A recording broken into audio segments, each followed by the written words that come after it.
Next will be the puffers, which is kind of the cheek puffing part, and if you move those by default, you see they grab a bit too much. So do a quick fix on that, and that's actually just a map. It's a region and a map. If you click on the region for the puffer here, you'll notice that you don't have the same options. It's just a curve and a multiplier. You don't get the painting. And the reason is you have a specific map for that. So back under the maps, you have puffer paint, puffer mute paint. And this is actually a muting map. So you want to paint the parts you don't want to have affected.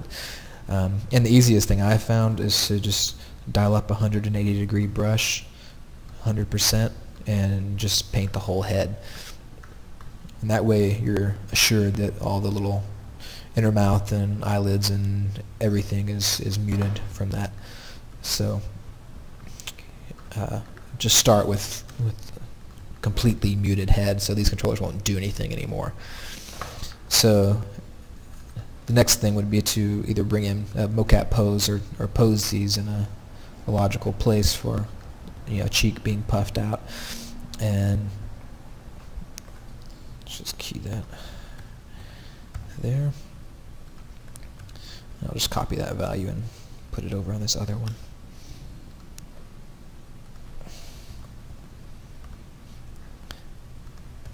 And key that.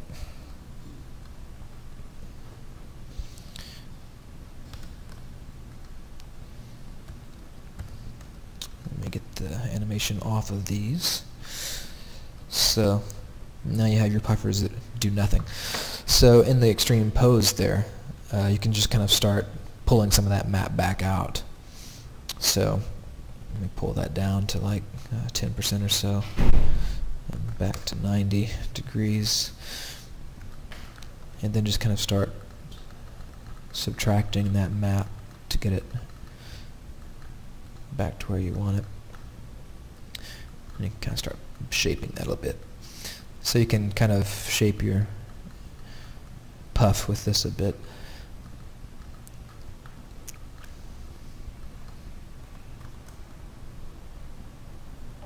Smooth it out.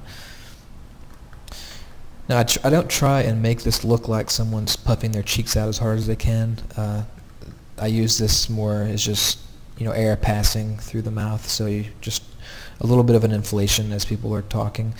To get a really extreme, puffed out, holding your breath look, you would have to do a little more work and actually sculpt this stuff exactly like that, probably.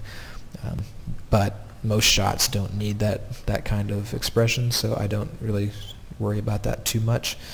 I just try and get this tuned up for a nice kind of air passing effect. And you want to be a little bit careful that you don't subtract too much from the mouth corners, because that will start to override the mouth operator. It's one of the few things that can kind of demand control over the mouth. So you just don't get too close into that stuff. And when you're happy with that, that's it. And then you can kind of do the same thing with your regions and control, exactly how much strength and the kind of range it works within. And one difference to notice here is that you have a negative value as well. So not only can this cheek have a range this way, it can go in. So I can pull that way in, and then with that curve you can control how much in it's allowed to go. So you can use that as well to kind of make sure you don't collide with the teeth. And then you can copy and paste those also.